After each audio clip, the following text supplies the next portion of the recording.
मर्जियान पर अकेले भारी पड़े हैं, अकेले भारी पड़े हैं। वो सूर्य जिसने वैदिक संस्कृति को अंधकार से निकाल करके वापस प्रकाश में ले आए, जिन्होंने श्री राम और श्री कृष्ण जैसे उज्जवल चरित्रों पर लगे हुए कलंक को धोकर साफ कर दिया, ऐसे ऋषि दयानंद द्वारा संस्थापित संगठन से जुड़े होने का सौभाग्य हमको आपको प्राप्त है। तीसरी महान विभूति है श्याम जी कृष्ण वर्मा, ऋषि दयानंद के साक्षात शिष्य। पढ़ने के लिए लंदन गए, इंडिया हाउस की स्थापना की। भारत से गया हुआ हर एक युवक इंडिया हाउस में शरण पाता था। भोजन, निवास स्थान, पढ़ने की सुविधा और साथ ही लौटता था तो क्रांति की चिंगारियां हृदय में जगाए हुए। सारे क्रांतिकारियों की जो धारा चली है ऋषि दयानंद के उस महान शिष्य श्याम जी कृष्ण वर्मा की वजह से चली है। इसलिए देश की स्वतंत्रता में जितनी भी धाराओं का योगदान है, महात्मा गांधी का अहिंसक आंदोलन, क्रांतिकारियों की विचारधारा, नेताजी सुभाष चंद्र बोस की आजाद हिंद फौज की रचना, उन सब के पीछे प्रेरणा अगर है तो ऋषि दयानंद है। उनके द्वारा प्रेरित शिष्य श्याम जी तीसरे महान व्यक्ति सरदार पटेल। ये देश अंग्रेजों ने जिस हालत में दिया था, अगर उनकी चलती, उनके मन की चलती और सरदार पटेल ने वो सूत्र अपने हाथों में नहीं लिए होते तो ये देश 600 छोटे छोटे टुकड़ों में बटा हुआ होता। कितने? 600 टुकड़ों में बटा हुआ होता। ये सरदार पटेल का योगदान है कि आज हम एक अखंड भारत में हैं।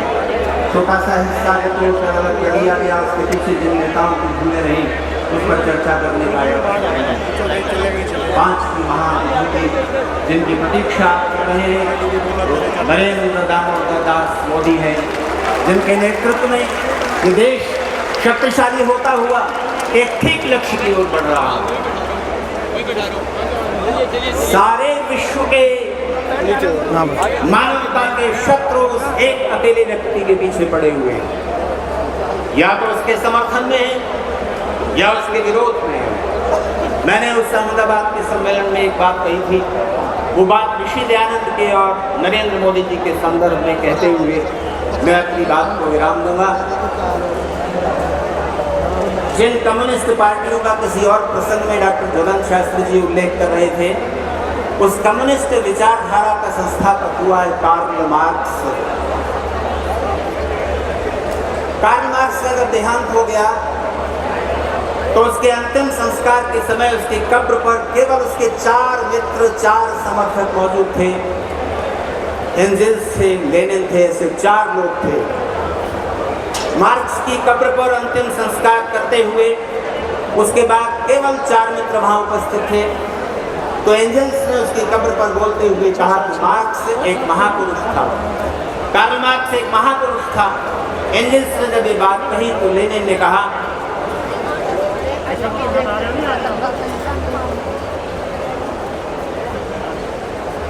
कार्ल मार्क्स ने दास कैपिटल लिखा है और उसकी विचारधारा के अनुयायी कितने हैं। आप उस मार्क्स को महापुरुष कहते हो, एंजेल्स से कहा लेनिन ने, जिसके अंतिम संस्कार में जिसकी कब्र पर केवल 4 लोग इकट्ठे हुए, उसको आप महापुरुष कैसे कहते हो?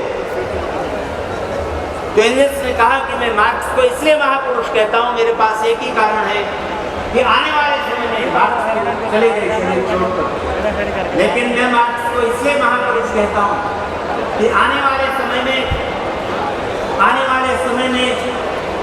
दुनिया के सामने 2 ही विकल्प होंगे, या तो कोई व्यक्ति कार्ल मार्क्स के समर्थन में होगा या कार्ल मार्क्स के विरोध में होगा, तटस्थ नहीं रह सकता, न्यूट्रल नहीं रह सकता। मार्क्स को आने वाले समय में इग्नोर नहीं किया जा सकेगा, उसकी उपेक्षा नहीं की जा सकेगी, इसलिए मैं मार्क्स को महापुरुष कहता हूँ। मैं आपसे कहना चाहता हूँ, आज आर्य समाज की स्थापना के 150 वर्ष पूरे होने के प्रसंग में मित्रों मेरी बात को ध्यान से सुनिए और अपने साथ ले जाइए।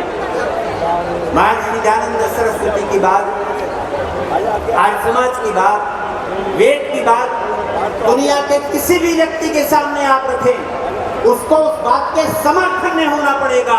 विरोध में जाने का सवाल नहीं है, उपेक्षा कर देने का सवाल नहीं है। समर्थन नहीं होगा, शर्त ये है सिर में दिमाग होना चाहिए, सीने में दिल होना चाहिए।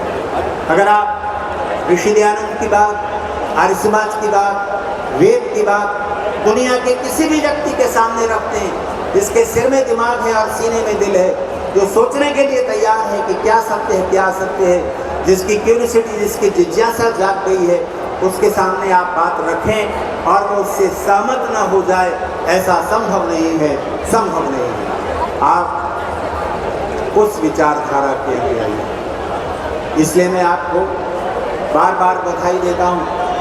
और मुझे दिख रहा है कि हॉल में कुछ गर्मी भी है, यद्यपि पंखे लगे हुए हैं, व्यवस्थापकों ने व्यवस्था करने में कोई कमी नहीं छोड़ी है।